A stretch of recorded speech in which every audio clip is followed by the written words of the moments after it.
Bismillahirrahmanirrahim. Assalamualaikum warahmatullahi wabarakatuh. Alhamdulillah, assalatu wassalamu ala rasulillah wa ala alihi wa sahbihi wa mawalah. La hawla wa la quwata illa billah. Amma ba'd.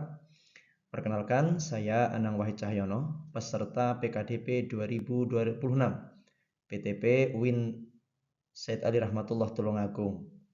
Pada kesempatan ini akan menyampaikan bahan ajar untuk mata kuliah Al-Qawaid Al-Fiqhiyah fi Siyasah dengan judul Implementasi Kaidah Dar'ul Mafasid Muqaddamun ala Jalbil Masalih dalam Perspektif Siyasah Syariah.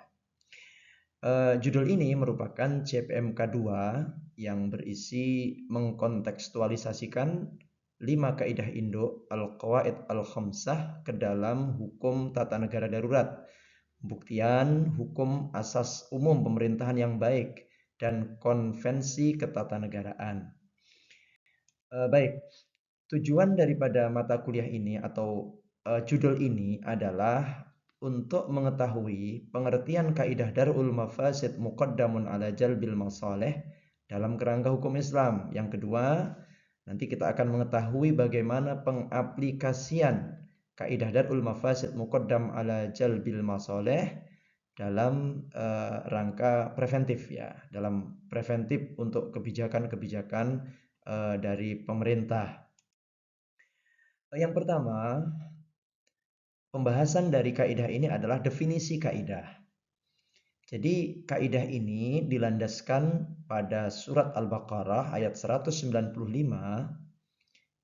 wala tulqu biaidikum ila tahlukah.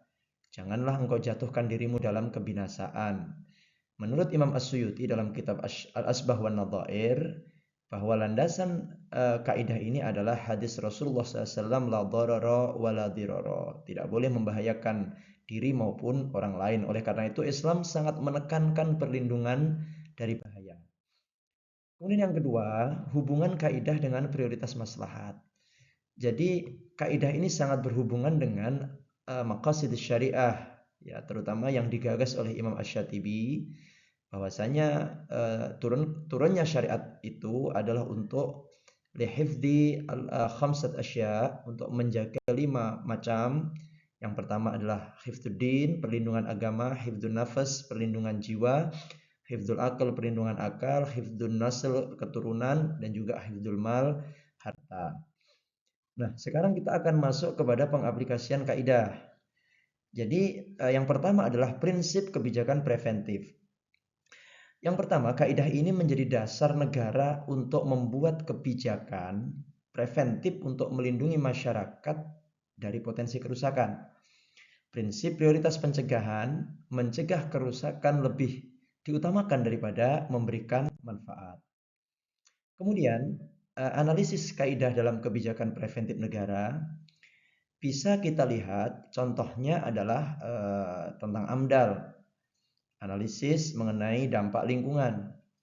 Kita melihat bahwa ketika ada kebijakan pemerintah untuk menggali tanah, menggali tambang, atau kemudian penebangan hutan untuk food estate atau untuk ditanami sawit dan sebagainya, maka yang harus diperhatikan adalah analisis dampak lingkungan. Apakah akan terjadi bahaya yang lebih besar dibandingkan manfaat yang akan didapat. Begitu juga di zaman Covid dulu terjadi ada PPKM, ya, pembatasan kegiatan masyarakat, ya. Dan ini memang betul-betul dilakukan untuk membatasi atau untuk menutup pintu bahaya yang ada. Nah, kemudian parameter dari kaidah ini adalah kepastian dampak. Jadi ketika dampaknya pasti sementara maslahatnya itu masih dugaan, maka kemudian atau ketika dampaknya ini betul-betul didukung bukti ilmiah, bukan hanya dugaan, kemudian besarnya dampak kerusakan melebihi daripada manfaat yang didapatkan. Kemudian yang perlu diketahui juga bahwa kaidah ini tidak berlaku mutlak. Apabila maslahat lebih besar, maka ada fathul dzari'ah atau dibukanya pintu kemaslahatan. Juga implikasi, oleh karena itu dituntut pemerintah untuk bisa betul-betul mempertimbangkan antara data empiris dengan maqasid syariah. negara harus betul-betul memperhatikan kebijakan-kebijakan yang dikeluarkan. Apakah ini berpotensi merusak atau kemudian mendatangkan maslahat. Kemudian kesimpulannya bahwa kaidah darul mafasid muqaddam ala jalbil masorih ini adalah kaidah dasar dalam fikih Islam yang menegaskan bahwa pencegahan kerusakan lebih diutamakan daripada meraih kemaslahatan. Dan juga ini bisa diterapkan dalam beberapa kasus seperti AMDAL, PPKM, dan sebagainya. Oleh karena itu, kita berharap bahwa semoga pemerintah kita betul-betul memahami kaidah ini sehingga kebijakan-kebijakan yang diambil itu betul-betul untuk kemaslahatan rakyat. Saya kira demikian dan semoga bermanfaat. Sampai bertemu lagi di kesempatan yang lain dan kami akhiri billahi taufiq wal hidayah. Assalamualaikum warahmatullahi wabarakatuh.